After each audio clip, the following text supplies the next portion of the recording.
Sabi yung mga challenges. Yan. Hanggang sa dumating tayo sa point na kailangan na nating pumili. Kailangan mo nang pumili. Ako po yung mga... Oo.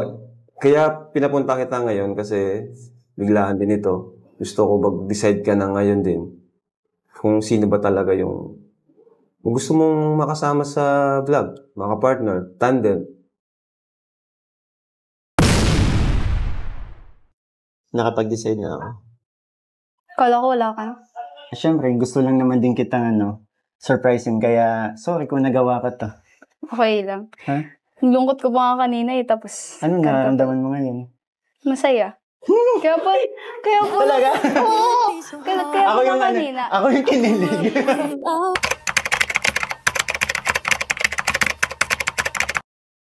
So yan na guys, good morning at isang mapagpalang araw po sa ating lahat. Ito muli ang inyong lingkod, Batang Elio po and ang matutunghayan naman po natin ngayon guys ay regarding nga po dito kay Kalingap Mikoy po o kaya si Kalingap Michael na kung saan ay binigyan ni Kalingap Rap ng isang napakalaking twist ang kanyang kwento regarding nga po sa kung sino ang talagang makakapartner po ni Mikoy sa gagawing tandem o kaya kapartner niya po sa pagbablog po dahil nung nakaraang vlog nga lang ay nakapili na po itong si Kalingap Rab ng ipapartner niya kay Kalingap Mikoy and then sumunod na vlog ay ito nga guys at ito naman si Michael ang talagang pinapili niya personally kung sino sa dalawang leading lady ang talagang gusto niyang makapartner. At ito nga si Mikoy guys, medyo nawindang kasi nga po,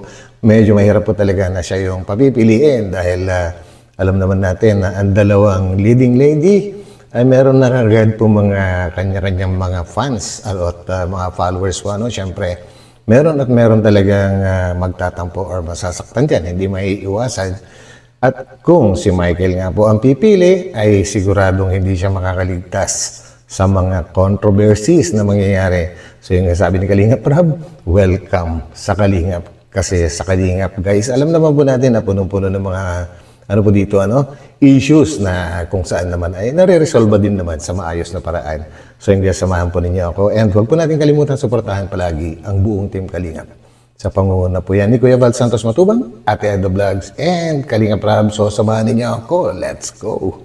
And, so bro, yun, pinapunta kita ngayon kasi alam ko pares naman tayo medyo na parang na-stress na rin sa dami ng mga nagtatalo, di ba?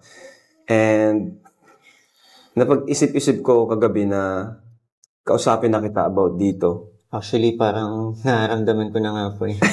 Kinakabahan ka? Nahihirapan na din ako mag-explain sa kapag nagla-live ako. Kasi yun po, walang tigil na pagtatanong. Saka para na rin sa dalawang Kalingap Angels natin. Para matahimik na, maiwasan na yung comparison, yung bashing. So, alam mo bro, hindi ko nga alam kasi. Alam mo po yung kaya bago-bago ko lang sa Kalingap. Grabe yung mga pagsubok na binibigay mo. Pero hindi ko ina-expect. Naintindihan ko naman po. Tsaka, yun nga po, naging happy naman ako kasi, yun nga, bukod sa bago ako sa Kalingap, dalawa po yung natulungan ko ng Angels. Maraming salamat. Salamat din po kasi pinaranas mo sa akin yun. Yun nga lang, grabe yung mga challenges. Yan. Hanggang sa dumating tayo sa point na kailangan na nating pumili. Kailangan mo nang pumili. Nako, yare. Yan na. Kaya, ako po yung mga... Kaya pinapunta kita ngayon kasi biglaan din ito. Gusto ko mag-decide ka na ngayon din kung sino ba talaga yung gusto mong makasama sa vlog, mga partner, tandem. Yari. Alam niyo guys, talagang kahit sino siguro, medyo mahihirapan sa kagaya ni Mikoy po na sa kanya na ipinasa yung decision. Walang pinagkaiba po yan guys sa isang basketball. Last 3 seconds at biglang ipinasa sa'yo yung bola. Ang lapit-lapit mo sa ring. Isushoot mo ba o hindi? At kung na-shoot mo, well and good. And kung hindi naman, nako, maraming magagalit or ano dahil andyan na nga lang eh. Parang hawig lang po, pero hindi naman perfect na example po yun. Basta ang bola nasa kanya na. So siya na ang magde-decide and ang ano po dyan is dahil nakapili na nga last time si Kalinga Prab po ano. And then biglang magkakaroon ng mga pagbabago. Pero guys, tandaan po natin and maganda rin po yung ginawa ni Kalinga Prab na ito kasi si Mikoy mismo o si Michael mismo ang gaganap bilang isang leading man po ano. At kung sino man sa dalawang leading lady ang pipiliin niya, siguradong doon siya masaya or doon siya mas madaling pakisamahan or makatandem. Lahat na po para sa kanya ay magiging mas madali para magawa, ma-perform, ma-execute yung isang vlog. So, yan po. Ang pakikinggan natin kung ano magiging rason ni Mikoy kung bakit si ano ang kanyang pipiliin. So, tuloy.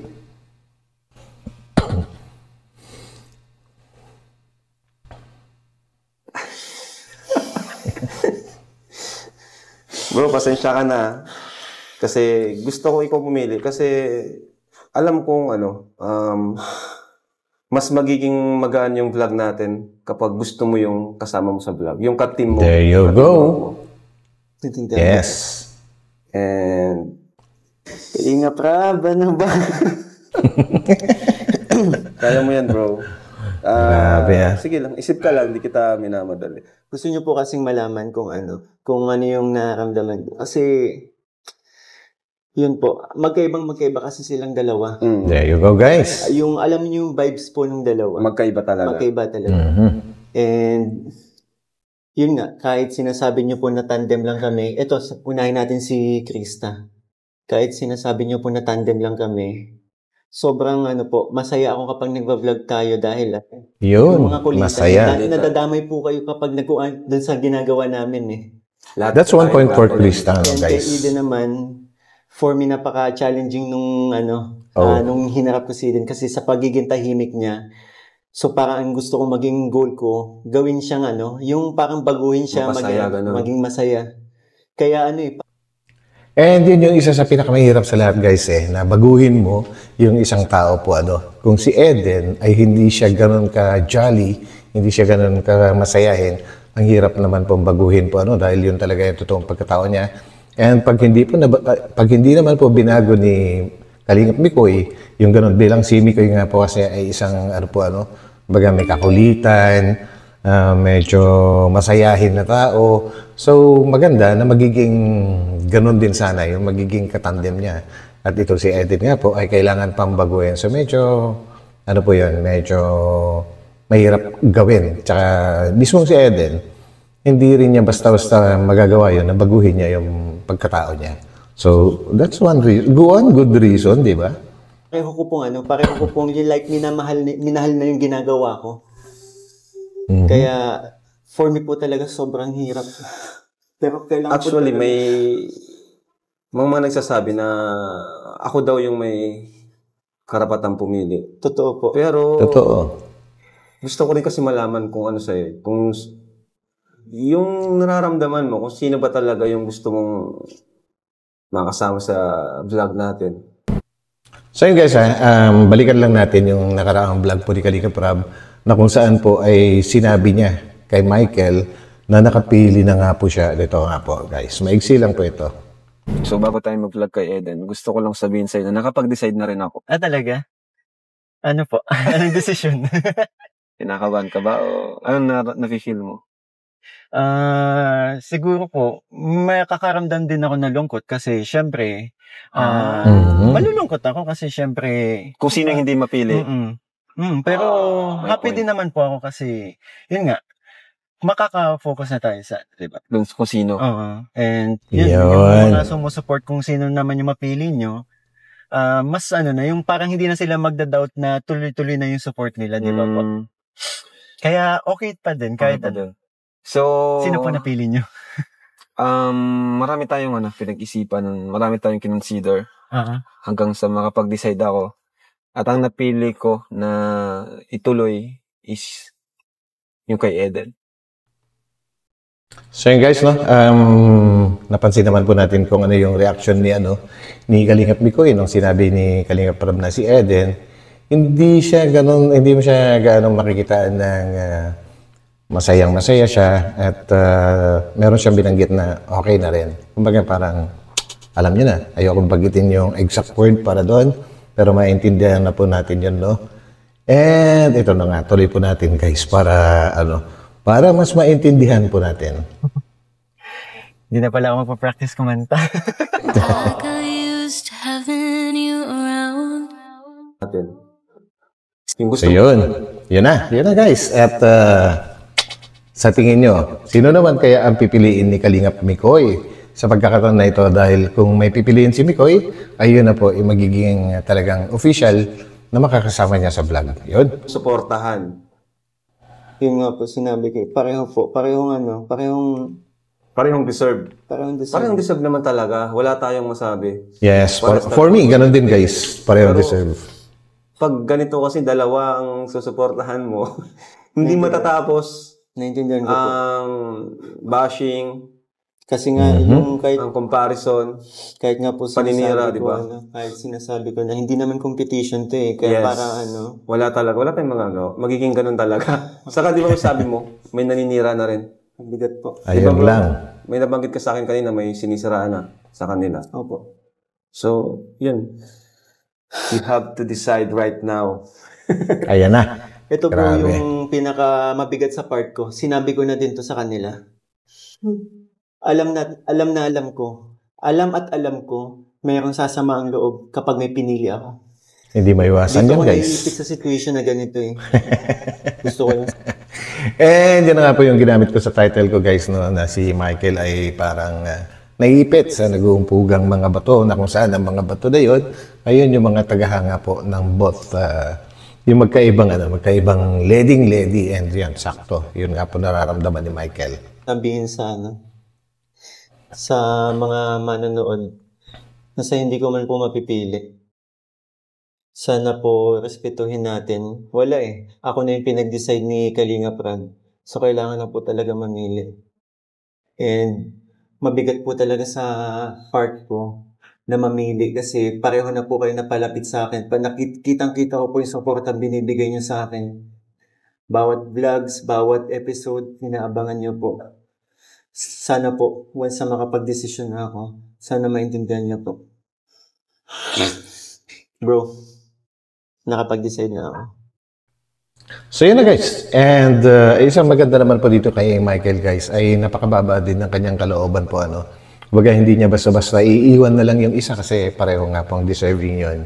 It's either Eden or Krista, magiging okay lang din naman. Kaya lang, ito yung pinili talaga ni Kalingap Mikoy. So, panoorin po natin kung ano yung mangyayari sa kanilang unang pagkikita ni Krista after na mag-decide po si Mikoy. Kala ko wala ka. Siyempre, gusto Grabe. lang naman din kitang surprising. Kaya, sorry kung nagawa ko to. Okay lang. Ha? Ang lungkot ko pa nga kanina eh, tapos Ano nararamdaman mo ngayon? masaya. Kaya pa, Grabe. kaya pa kanina. Ako yung kinilig. Ito. Masaya ka naman, Krista? Opo, kuya. Sobra. Kasi ngayon ko lang naranasan to. Sin po lahat. Pasensya na po ah. Bakit? Kasi parang feeling ko po na problema ka po. Kasi po ba, nagkaroon ng nahati yung supporters. Ano ka ba? Wala namang may kagustuhan. Tsaka kaming mga layunin namin is makatulong. Hindi naman para kung ano lang eh. So, ito yan ang goal namin eh, makapagpasaya. Tulad yan, nararamdaman mo. Okay. Happy na din kami doon dahil yun, sa nararanasan mo. Apo. Isa na din ako sa nagiging masaya para sa'yo. Pero alam mo kuya, napag-isip-isipan ko po. What if mag-giveaway na lang po ako? Parang magbabahay na lang grabe. po kay Ate Eden. Kasi Ano ka ba? Tindi mo ha? Hindi, wag mong isipin yun. Wag kang malungkot. Tsaka hindi lang naman ako yung nag-decide nito eh. Bago ako nakapag-desisyon, ang dami akong tinanungan. Mga kasama ko sa Kalingap, sa mga kaibigan ko sa Kalingap. Yan sa mga close ko. Tsaka sa mother ko. Sa mother ko, humingi din ako ng advice. Ang sabi lang naman ni mama, kung saan ka daw ako mas masaya. Yung banding kasi natin eh. Tsaka, Yun na guys, actually, sinabi na ni Michael, yun talagang pinakasusi po, kaya ganito yung nangyari. Kung saan siya masaya, doon siya. Which is, kahit naman po siguro sino, Anyway, naman po ito kumbaga, hindi naman po personal itong vlog na ito, kundi, for entertainment, kumbaga musical po, yung sa kanila ni Krista. And kung si Eden naman po yung nakatuluyan, ay siguradong love team naman po ang tawag doon. So, kakaiba po ito. For the first time, nagkakaroon ng musical tandem ang Kalingap. And para magkaroon naman po ng bago, then supportahan na lang po natin kung ano po yung mga kagustuhan po ng mga gumaganap po. So yun, let's go, tuloy. nagtanong-tanong din ako sa mga supporters and marami din naman nagsabi, maintindihan nila kung ano yung choice natin. Tsaka, huwag kang mag-guilty. Ako na ang bahala humarap sa lahat. Yun, the best. The best yun. Kailangan naman po. Kaya naman. Grabe. Kaya ko naman po. Tsaka hindi mo naman kasalanan na mas masaya yung nararamdaman ko. Kasi Yun. ang ganda ng banding natin di ba kapag nag-vlog, hindi lang tayo yung masaya kasi. Pati yung mga kasama natin, di ba? Lalo na yung mga nanonood. Ang dami mo kasi sa aming napapasaya kapag nag-vlog tayo. Salamat po. Galing mo din kasi. Galing ka rin. Gumagaling ka ng... Yun. Grabe guys. So yun lang, iniksihan ko lang ito guys. And kung gusto niyo pong panoorin ang buo, doon po kayo pumunta sa channel mismo ni Kalingap Rap dahil doon po yung kabuuan ng video na ito. And grabe guys maski si Krista napakababa rin ng kanyang kalooban. Gusto rin niyang kung gugustuhin ng lahat, ay pwede at kayang-kaya niyang mag-giveaway para matuloy po yung yung nagiging partner ni Michael tsaka ni Eden po. Kaya lang, syempre pipigilan siya ni Michael dahil siya na nga po talaga yung pinili niya. Ayun. At ang pinakamatindi ron sa sinabi ni Michael guys ay masaya siya kay Krista. Grabe. Wala nang makakaano doon. Wala nang ibang rason na pwedeng gamitin kung bakit hindi si Krista nga ang kanyang pipiliin guys. So, para sa akin, parehong deserving po yung dalawa. Nasabi ko na rin yan sa aking last na reaction po nung pinili ni Kalingap Rab si Eden. And supportahan na lang po natin guys kasi for entertainment lang naman po ito. At least may mga pagpipilian tayo bukod dun sa mga big three na love team. So ito muli po ang inyong lingkod, Batang Elyu, and abangan po natin ulit yung aking sasunod na upload. God bless and magkita-kita po tayo ulit. Bye-bye po muna, pansamantala. Bye-bye.